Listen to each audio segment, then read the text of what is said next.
सब हमको खुश है। कितने लोग आप लोग खुश हैं आज?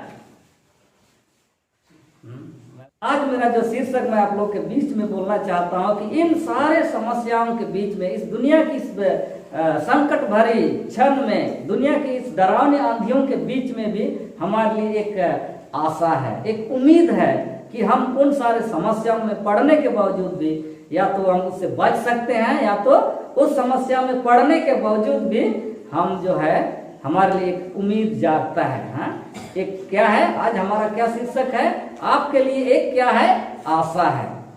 हम हर एक को जानते हैं बहुत कठिन समय में हम लोग जी रहे हैं। हाँ, दूसरा तिमोथी 3 अध्याय में आप पढ़ेंगे तो उस एक आप पद से आप पढ़ेंगे तो वहाँ मिलता है हम बहुत कठिन समय में हम लोग जी रहे हैं। हाँ, माता पिता, बच्चे जो है माता पिता के आज्ञा टालने वाले बनेंगे, क्रोधी होंगे, और तरह तरह का संकट जो है होने वाला है, इस तरह का है। तो इसी विषय पर हम लोग थोड़ा सा हम लोग बात करेंगे, हम लोग वचन से और कुछ कहानियों से, कुछ घटनाओं के द्वारा से हम सीखे कि इस दुनिया में हमारे लिए एक कहेंगे आशा दिखाई ना दे हो, लेकिन फिर भी हमारे लिए एक आशा जो है बना हुआ है। तो इसी विषय पर हम लोग बात करेंगे। तो आइए हम थोड़ी देर हम सीखें, उसके पहले हम प्रार्थना करें। महान ईश्वर, हम आपके चरणों तले आते हैं प्रभु। इस समय हम तेरे वचनों में से कुछ आशा भरी बातें सुनेंगे, तो हमें मदद कर, अगुवाई कर कि ये वचन जो हमारे लिए, ये सबक जो है इस समय हमारे लिए एक आशा का कारण बन सके। क्योंकि ऐसे दुनिया में, ऐसे क्षण में हम जी रहे हैं जहाँ पर हमें चिंता और डर और दुख हमें सताता रहा है, और हम उसमें विचलित होकर हम अपने जीवन से हार मान जाते हैं।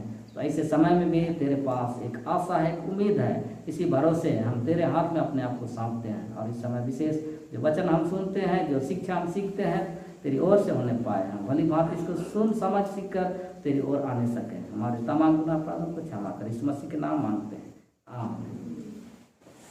तो दूसरे विश्व युद्ध के दरमियान में क्या होता है कि एक जहाज जो है, पानी जहाज जो है, क्या हो जाता है, दूसरे दुश्मनों के तोप से क्या हो जाता है, उसको लगता है, और वहां बहुत भारी विस्फोट होता है। क्या होता है, जहाज में तोप का गोला जो पड़ता है, और वो जहाज जो है क्या हो जाता है, उसमें बहुत बड़ा धमाका होता है, उसके बाद में क्या होता है, वो जहाज टूट जाता है, क्योंकि उसमें धमाका हुआ, उसमें बम फूटने जैसे हुआ, और इस तरह से वो जो है क्या हो जाता है, टूट जाता है। और जहाज जो पानी में चलता हुआ, उसमें क्या होने लगता है, पानी घुसने लगता है, और हजारों टन उस बड़े जहाज में पानी भर जाता है, और धीरे धीरे वो जहाज जो है क्या होने लगता है, डूबने लगता है, पानी के अंदर वो डूबने लगता है। तो उसमें से कुछ सिपाही, कुछ लोग जो थे, हिम्मत लगाकर उन्होंने क्या किया, पानी में कूदा, और वे लोग किसी तरह तैर करके या तो किसी सहारे से वो लोग बाहर निकल गए,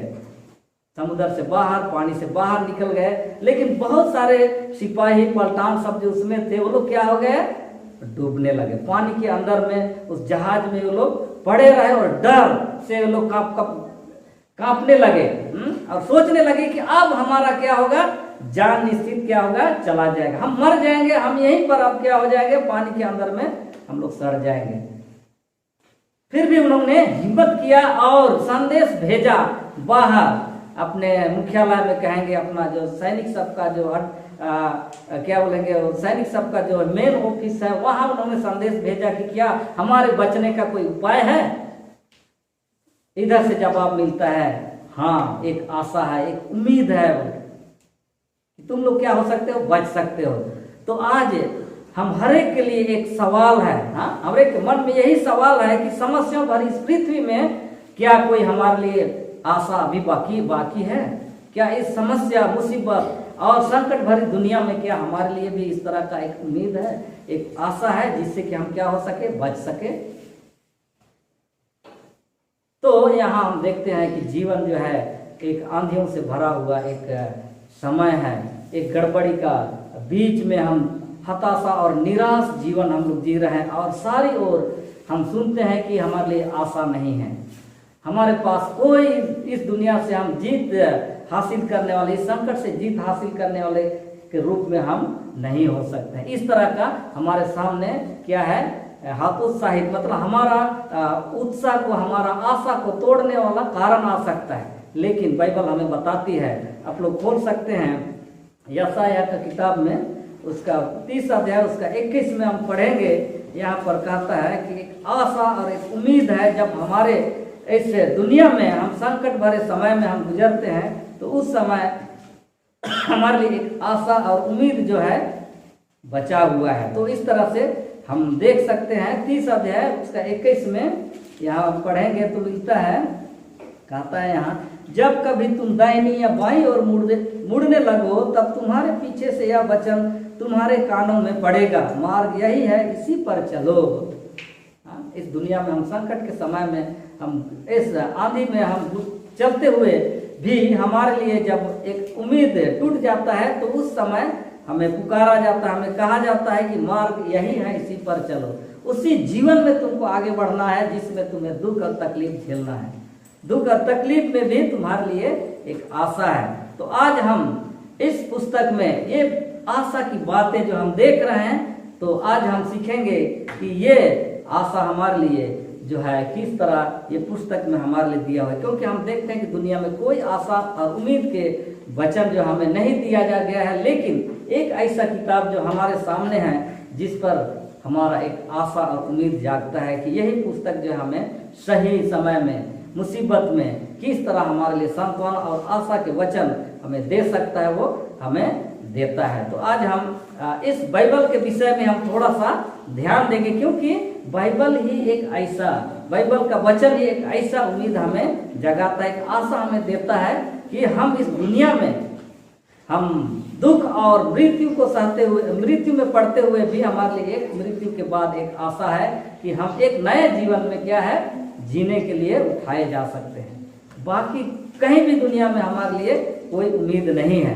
तो आज हम देखते हैं कि व्यक्तिगत तौर पर जो बाइबल जो है हमारे लिए और आपके लिए क्या आशा का संदेश ला सकता है, क्या आशा और उम्मीद दे सकता है, ये वचन आज हम देखेंगे। तो कुछ बातों पर हम लोग ध्यान करेंगे और ये आशा की बातें जो है बाइबल में हमें दी गई है, उसमें से पहला हम कहेंगे, इसमें आपके जीवन को बदलने और आपको आनंद और मन की शांति देने की शक्ति है। बाइबल एक ऐसा किताब है, बाइबल का वचन ही ऐसा वचन है इसमें कि यही हमें हमारे जीवन को क्या कर सकता है, बदल भी सकता है और हमें खुशी और आनंद और साथ में हमें शांति दे सकता है। दुनिया का कोई बात, चाहे तो कोई शांति का शब्द जो है हमें शांति नहीं दे सकता है, लेकिन बाइबल का वचन जो आज हमारे लिए एक शांति और आशा का बात जो बताता है। उदाहरण में हम एक पाएंगे कि एक द्वीप में जो है क्या है, मैंने कहा क्या कहा, ये बाइबल जो हमें क्या कर सकता है, बदल सकता है। बाइबल की बातें जब हम सुनते हैं उस पर मनन करते हैं, उस पर हम ध्यान करते हैं, तो ये हमें क्या करता है, नए जीवन में हमें अगुवाई करता है। इसलिए हमारा जीवन जो है इसके द्वारा से एक बदल कर एक नया जीवन जीने के लिए हमारा जो है आगे बढ़ने के लिए हमें सहायता करता है। तो एक टापू का बात है, एक द्वीप में, जिसको हम टापू कहेंगे, समुद्र के बीच में कोई स्थल भाग होता है, उसमें उसको क्या कहते हैं, टापू कहते हैं, द्वीप कहते हैं। तो उसमें एक व्यक्ति क्या कर रहा था, एक बाइबल को पढ़ रहा था, पेड़ के नीचे बैठा हुआ था और बाइबल पढ़ रहा था। और उसी समय एक सिपाही उसके पास से गुजरते हुए, उसके पास से चलते हुए उस व्यक्ति को बाइबल पढ़ते हुए देखता है और कहता है कि तुम इस पुरानी किताब को क्यों पढ़ रहे हो, क्या है इसमें जो तुम इस किताब को पढ़ रहे हो। इस किताब को पढ़ने का कोई मतलब ही नहीं है, इससे कुछ नहीं मिलता है, तुम बेकार इस किताब को क्या कर रहे हो, पढ़ रहे हो, कोई मतलब नहीं है इस किताब को पढ़ने का। सिपाही उस व्यक्ति को जो बाइबल पढ़ रहा था उसको कहता है, उसको मजाक कर रहा है, उसको हंस रहा है कि तुम्हें कुछ नहीं मिलने वाला इस बाइबल से। लेकिन उस व्यक्ति ने जो बाइबल पढ़ रहा था, सिपाही को जवाब देता है, अगर आज ये बाइबल, ये किताब जो जिसको मैं पढ़ रहा हूँ वो नहीं होता तो मैं आपको इसी समय क्या करता, मार करके तुमको क्या करता, खा जाता। यही बाइबल जो है आज मुझे आपको खाने के लिए क्या रोक रहा है, क्योंकि कहा जाता है कि उस टापू के सोलोमन द्वीप जिसको हम लोग कहते हैं, वो एक ऐसा टापू था जिसमें कि लोग जो है क्या करते थे, उस टापू में निवास करने वाले लोग मनुष्यों का मांस खाया करते थे। तो उसी टापू का एक व्यक्ति उसको कह रहा है कि अगर ये बाइबल नहीं होता तो आज मैं आपको मार करके क्या करता, खा जाता, तुम मेरे पास जिंदा नहीं बच सकते। यही किताब जो है आज मुझे मना कर रहा है कि मनुष्य को मारना, हत्या करना नहीं है वो। तो इस तरह से जीवन जो है इसके द्वारा से बदलता है और मन में जो है आनंद और शांति देता है। तो इस तरह परमेश्वर के वचन में एक आज़ादी है, आज़ादी मिलता है उस बुरी आदत से। जो मांस खाना, जो मनुष्य का मांस खाना, ये क्या कहता है, परमेश्वर के नज़र में वो अपराध है, गुनाह है। उसको जो करता था उसका जीवन जो है इस बाइबल को पढ़ने के द्वारा क्या हो गया, बदल गया। तो इस तरह से बाइबल जो है हमारे जीवन को बदलता है। जब हम इसके वचनों को ध्यान करते हैं, मनन करते हैं, तो सचमुच में जो है परमेश्वर हमें क्या करता है, बदलने के लिए सहयोग करता है। हमारा जो बुरा आदत है खाने पीने का, हमारा बोलने का, हमारा पहनने ओढ़ने का, हमारा रहन सहन, हर एक चीज़ जो है इस बाइबल में लिखा हुआ है। जब हम इस बाइबल की बातों को हम लोग ध्यान करते हैं तो ये हमें सही मार्ग पर चलने के लिए अगुवाई करता है, हमारा जीवन को बदलने के लिए की ओर अगुवाई करता है, हमें आनंद और शांति से भर देता है, एक आशा की उम्मीद जगाता है। मैं उतना लंबा नहीं कहना चाहता हूँ क्योंकि मेरा भी एक अनुभव है, मेरा भी एक गवाही है इस तरह का जीवन बदलाहट होने का, क्योंकि ये बाइबल ही आज मुझे आप लोगों के सामने खड़ा होने का अवसर दिया है। तो बहुत सारा उदाहरण और है, पौलुस का उदाहरण भी हम लोग देख सकते हैं।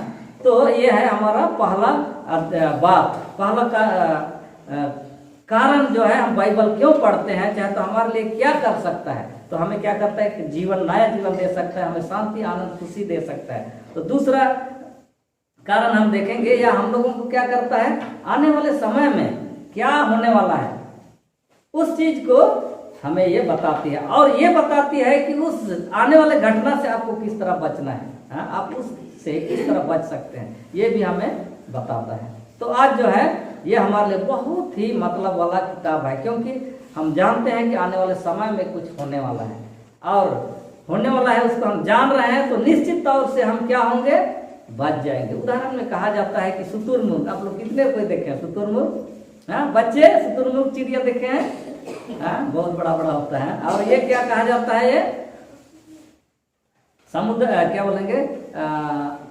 मरुभूमि में भी अधिकतर पाए जाते हैं। आप लोग क्या बोलेंगे, ये चिड़िया खाना आसपास गए होंगे तो आप देखे होंगे शुतुरमुर्ग जो है बड़े बड़े होते हैं उसको, लेकिन ये जो है अधिकतर पाया जाता है मरुभूमि में ही। और कहा जाता है इसके विषय में, जब आंधी आता है उसके पहले शुतुरमुर्ग को क्या हो जाता है, पता चल जाता है कि आंधी आने वाला है, और आंधी आता है उसके पहले वो क्या करता है, उस आंधी से बचने के लिए क्या करता है, शुतुरमुर्ग क्या करता है, किसी को सर, हाँ, सर को क्या करता है, बालू में छिपा लेता है, अपना सिर को बालू में छिपा लेता है। और जब आंधी जो है आता है तो क्या हो जाता है, आकर के पार हो जाता है, तो क्या हो जाता है, बाद में वो उठ जाता है। तो कहने का मतलब उसको पता है कि कुछ घटना होने वाला है, आंधी होने वाला है, पहले अपने आप को बचाने के लिए तैयार कर रहा है। आज हमारे लिए बाइबल उसी तरह का है, आने वाले घटनाओं से, आने वाले विपत्ति से, आने वाले समस्याओं से हमें क्या करता है, अवगत कराता है कि होने वाला है, और वो उससे आप कैसे बच पाएंगे उसको भी वो बताता है। तो एक उदाहरण हम लोग पाते हैं नूह का बारे में। नूह को आप लोग सब कोई जानते हैं, और ये उसका समय में जो है पूरा दुनिया में क्या हुआ था, जल प्रलय हुआ था। और इस जल प्रलय के बारे में परमेश्वर उसको बता दिया था कि क्या होने वाला है, इस दुनिया को मैं पानी से नाश करने वाला हूँ, और उसको बता दिया गया था। और इस तरह से नूह जो है अपने आप को और लोगों को भी क्या करता है, तैयार करना चाहता है कि उस जल प्रलय से आपको और हमको सारी दुनिया को क्या है, बचाना है। लेकिन बाइबल बताती है कि उसका चेतावनी को, जो संदेश परमेश्वर ने बाइबल में चाहता अपने वचन के द्वारा नूह को दिया था, उसको इनकार कर दिए और तैयार नहीं हुए, उनको हंसे लोग। और इस तरह से केवल उसके परिवार वाले उस महान घटना से घटना के लिए क्या है, तैयार हुए और बचाए गए वह। तो इस तरह से हम लोग पाते हैं। तो दानियल के समय में भी वहां राजा नबूकदनेस्सर को क्या करता है, परमेश्वर संदेश देता है कि आने वाले समय में क्या होने वाला है। लेकिन नबूकदनेस्सर राजा उसके लिए तैयार नहीं होता है। उसको बताया गया था क्या होने वाला है, आपके बाद में कौन सा राजा आने वाला है। उस सारे घटनाओं को उसने क्या कर दिया, सारे बातों को बता दिया था। उस चाहता तो उस राजा को हराने के लिए अपना सैनिकों का मजबूत बनाने के लिए, सैनिक के झुंड को मजबूत बनाने के लिए वो क्या कर सकता था, तैयार हो सकता था। उस आने वाले राजा से लड़ने के लिए अपने आप का और अपने सुरक्षा कर्मियों को बढ़ा करके या तो किसी तरह से वो बचने के लिए उपाय कर सकता, लेकिन वो नहीं किया, हम जानते हैं। तो इस तरह से बाइबल जो है सचमुच में आज हमारे लिए बहुत ही कहेंगे तो इस समय के लिए फायदेमंद है। बहुत सारा बात जो है हमें सिखाने के लिए और उसके तैयार होने के लिए एक अच्छा किताब है। तो तीसरा बात जो है, यह हमारी समस्याओं का समाधान करती है और हमारी सब जरूरतों की पूर्ति करती है। हमारे पास क्या समस्या है, क्या क्या समस्याएं हैं हमारे पास। हर एक इंसान के पास बहुत सारे समस्या हैं। किसी के पास हो सकता है कपड़ा नहीं है पहनने के लिए, किसी के पास हो सकता है खाने के लिए भोजन नहीं है, हो सकता है किसी के पास रहने के लिए मकान भी नहीं है, हो सकता है और सारा मानसिक और शारीरिक समस्याएं हैं, बीमारियां है, दुख है, तकलीफ है, पारिवारिक समस्याएं हैं, पारिवारिक टूट फूट है, बहुत सारा समस्या। इन सारे समस्याओं का समाधान किस प्रकार किया जाए ये हमें बताती है। तो क्या ही अच्छा किताब है हमारे लिए। तो एक उदाहरण हम लोग देखेंगे लूका 12:22 में। यहाँ एक अच्छा वचन हमारे लिए परमेश्वर का इस वचन में हमें बताया गया है। लूका 12 अध्याय उसका 22 में कहता है यहाँ पर किस तरह हमारी समस्याओं का समाधान करने के लिए ईश्वर जो है हमारे लिए उपाय करता है। तो ईश्वर जो हमें क्या करता है, बुलाता है। किसी को मिल गया तो पढ़ दीजिए 12:22। फिर उसने अपने चेलों से कहा, इसलिए मैं तुमसे कहता हूँ, अपने प्राण की चिंता न करो कि आप क्या खाएंगे, न अपने शरीर की क्या पहनेंगे। यहाँ क्या कहता है, चिंता मत करो। बहुत सारा समस्या है लेकिन उसका चिंता मत करो। चिंता किस पर छोड़ दो, दूसरे जगहों में अपनी सारी चिंता जो है क्या करो, यहोवा पर छोड़ दो, क्योंकि उसका ध्यान तुम पर है। तुम पर उसका ध्यान है। वो किस तरह से समस्याओं का समाधान करेगा वो उसके पास है। हम उसका भरोसा करना है और इसलिए जो हमारी समस्या का समाधान उसके पास है। अब याद करते हैं एक छोटा बालक, एक छोटा बच्चा का भोजन से 5000 लोगों को खिलाया गया है। एक छोटा बच्चा है, सब बच्चे सो रहे हैं लेकिन एक छोटा बच्चा जिसके पास क्या था, भोजन था, रोटी था और मछली था कहता है। तो उसके पास कितना हो सकता है, उसका पेट भरने के लिए हो सकता है थोड़ा सा था, लेकिन वही भोजन जो है कितने लोगों के लिए हो गया, 5000 लोगों के लिए। 5000 लोग खा करके तृप्त हुए और उसके अलावा क्या हो गया, बच भी गया। तो ये बात हम लोग पाते हैं कि परमेश्वर जो है हमारे समस्याओं के समय में वो उसका समाधान करने के लिए तैयार रहता है। बहुत सारा उदाहरण हम लोग देखते हैं बाइबल में। और कहेंगे तो लोगों के लिए परमेश्वर अपने लोगों के लिए क्या किया है, जीव जंतुओं के द्वारा भी भोजन उनके लिए उपाय किया है। याद करते हैं इलिया नबी के लिए क्या है, कौवा भोजन लेके आते थे, रोटी और मांस का टुकड़ा ला करके उसको दे करके इलिया जो अपना जान बचाया। 40 वर्षों तक परमेश्वर क्या कि इस्राएली लोगों को मन्ना खिलाया, भोजन खिलाया। तो ये है परमेश्वर का उपाय। उनके पास समस्या था, कहता है कि यरूशलेम मिस्र देश से निकलने के बाद में इस्राएलियों के पास में क्या था, एक एक जोड़ी, मतलब कहेंगे जो लोग जूता पहने थे या तो चप्पल पहने थे वो 40 वर्षों तक वो नहीं क्या हुआ, घिस के नहीं खत्म हुआ, मतलब वो खत्म भी नहीं हुआ, वही 40 वर्षों तक पहन के रहे। तो इस तरह का परमेश्वर का उपाय है। जो समस्या था उसके सामने तो उनको उपाय करता है। हम लोग जानते हैं कि चट्टान से वो पानी निकाल सकता है, पानी निकाला और लोग पी करके तृप्त हुए। तो इस तरह से हम लोग पाते हैं। आगे मैं जल्दी से आगे जाना चाहता हूँ। बाइबल हमें आशा और अनंत जीवन देती है। क्या है बाइबल जो है, चौथा बात जो है आशा और हमारे लिए एक अनंत जीवन देने का वादा जो करता है वो इसमें हमें मिलता है। कोई भी बाइबल किताब जो है हमें अनंत जीवन किस तरह हम पाएंगे, एक फिर से हम एक नया जीवन जिएंगे उसके बारे में कभी नहीं बताया, लेकिन एक ही किताब जो है हमें बताता है किस तरह हम अनंत जीवन पाएंगे बोल के।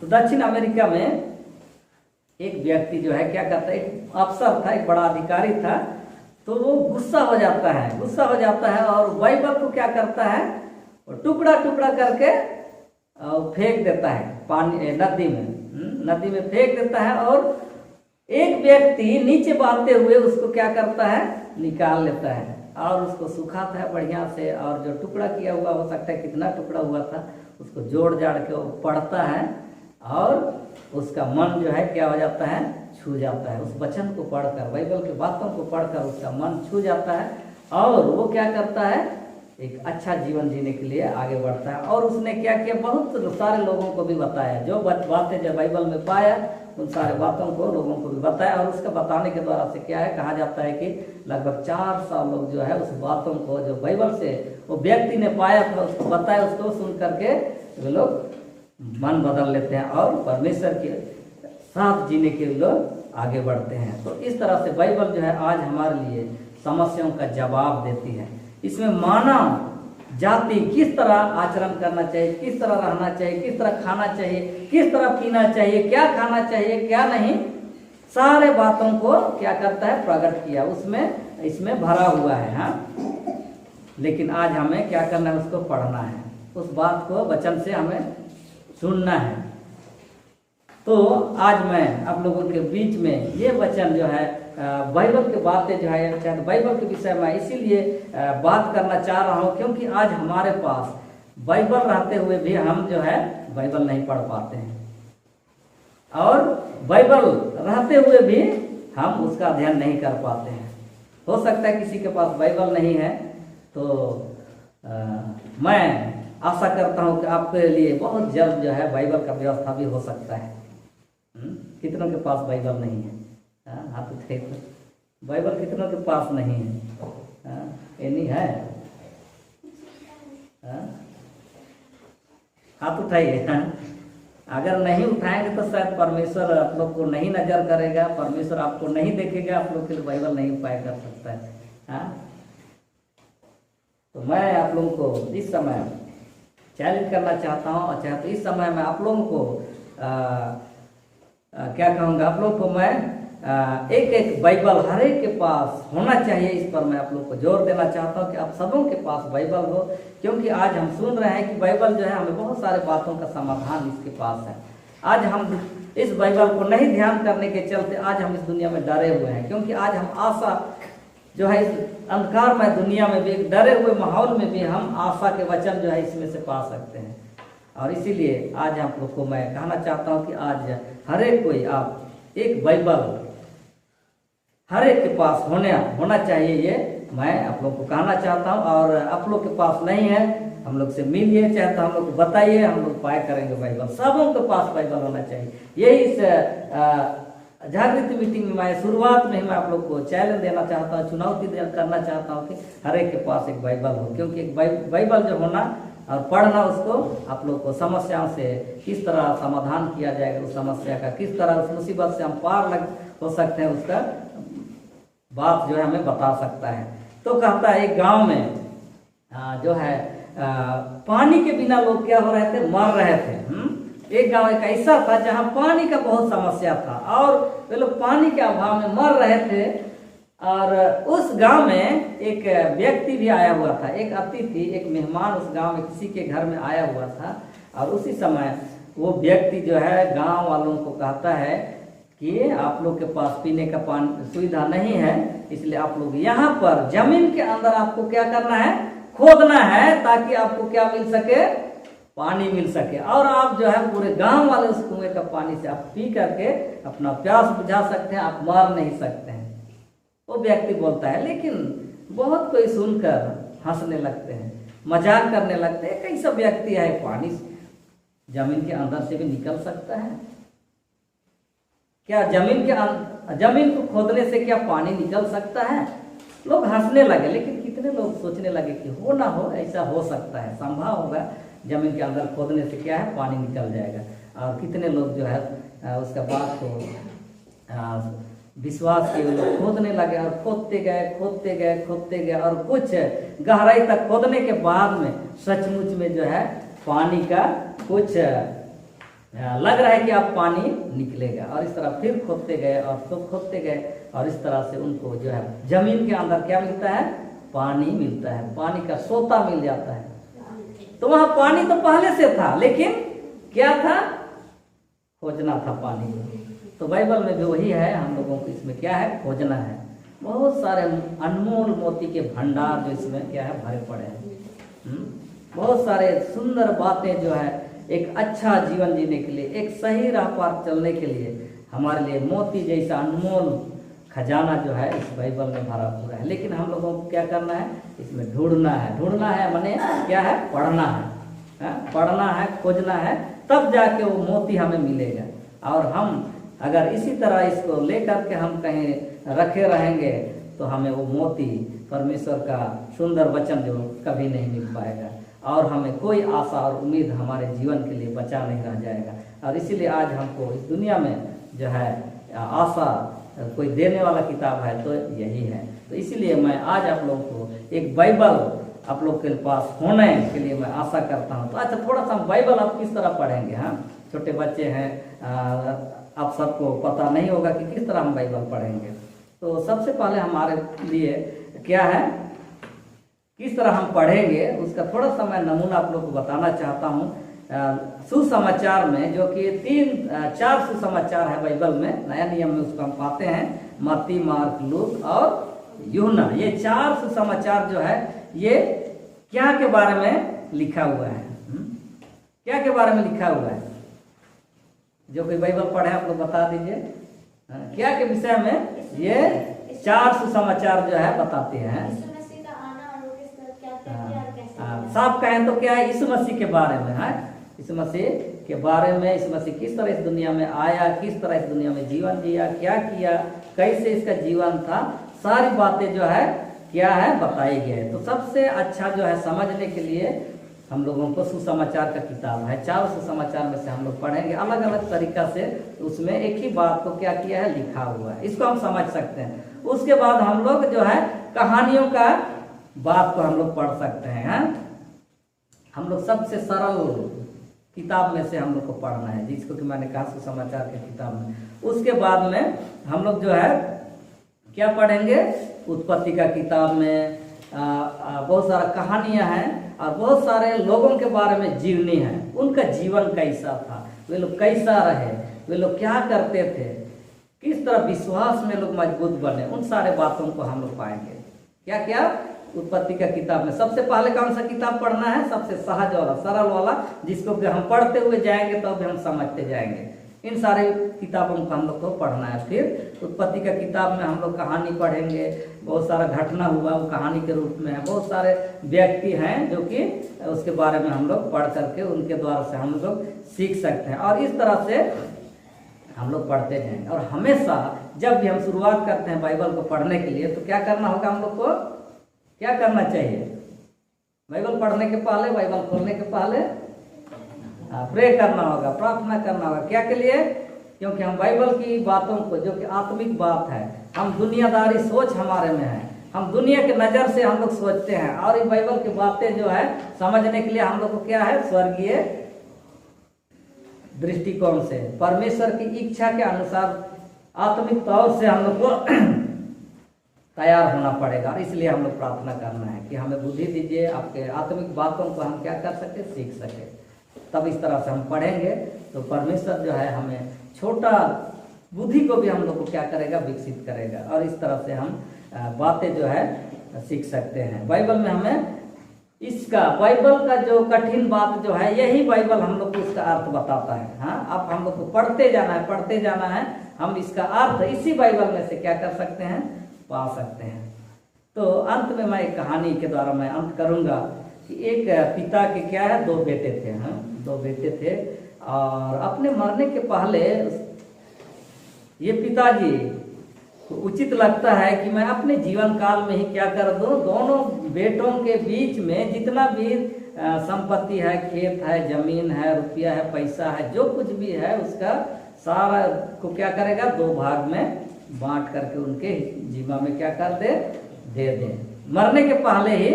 और वही करता है इसने, एक बेटा को क्या करता है, उसका बाप जो है जितना भी उनके अधीन में जमीन था, उसका जमीन था, उसका सारा कागजात जिसको हम कहेंगे, सबको क्या करता है, एक बेटा के नाम में करके उसको दे देता है कि बेटा ये जमीन जो है जितना है, सारा जमीन क्या है, तेरा जिम्मा में है, तेरा जिम्मा में है, तू इसके द्वारा अपना जीविका, अपने परिवार की जीविका क्या करे, आने वाले समय में करेगा।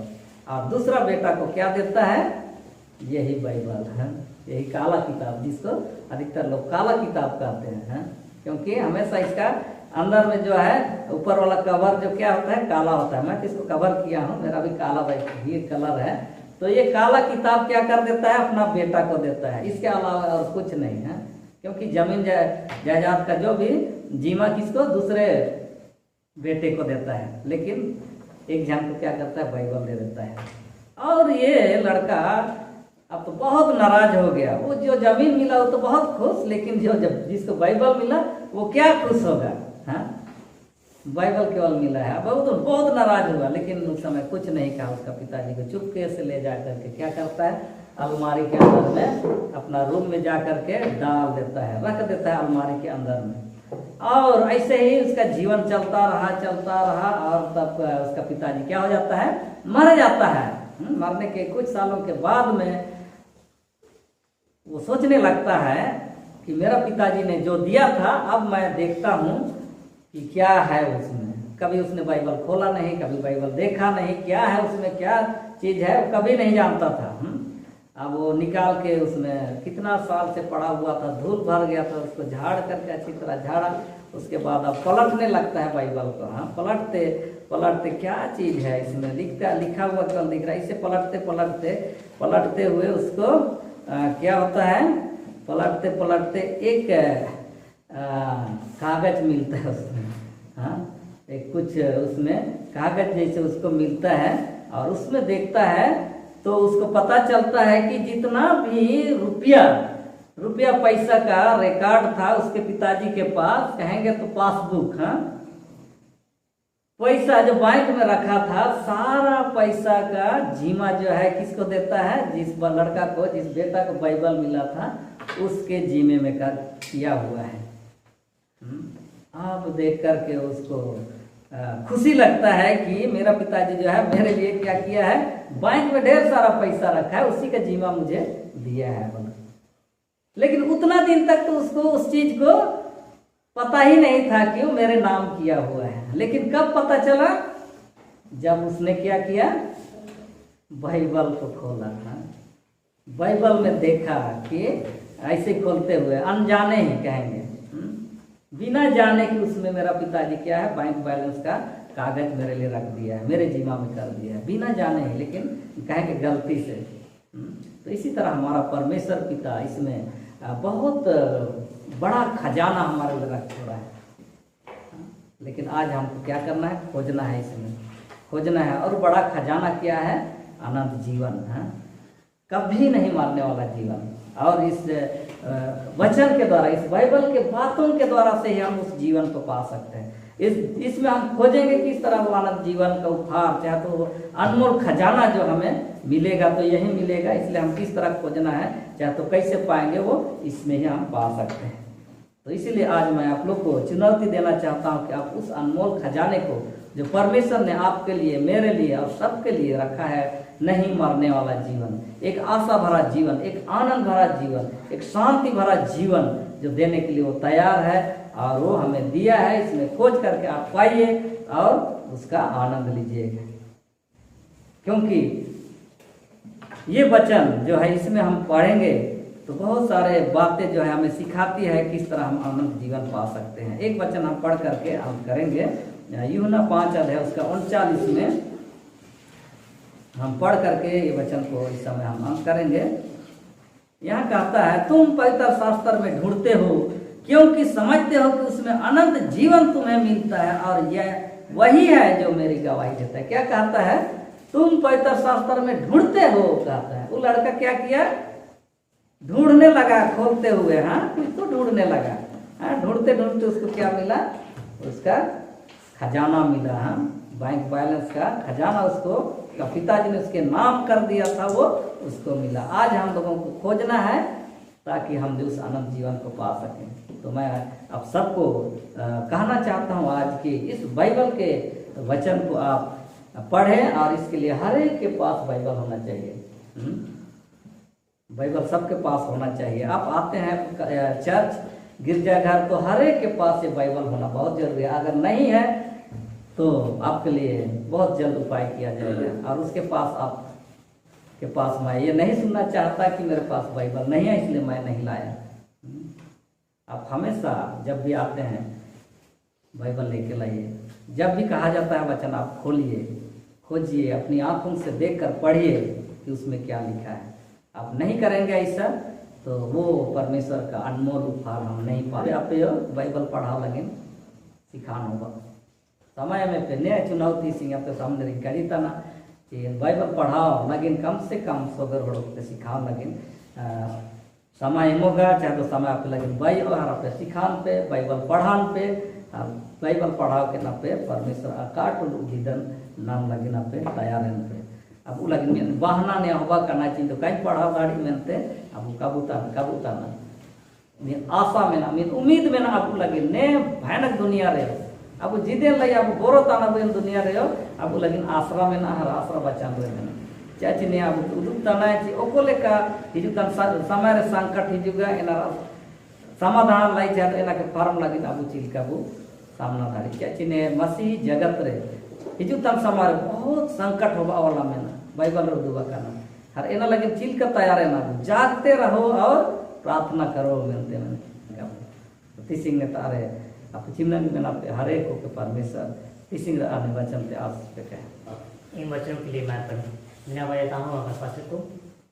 आइए हम अपने खोए नहीं बाइबल वचन को पढ़े ताकि हम अपने हम स्वर्ग राज में हम तैयार कर सकें।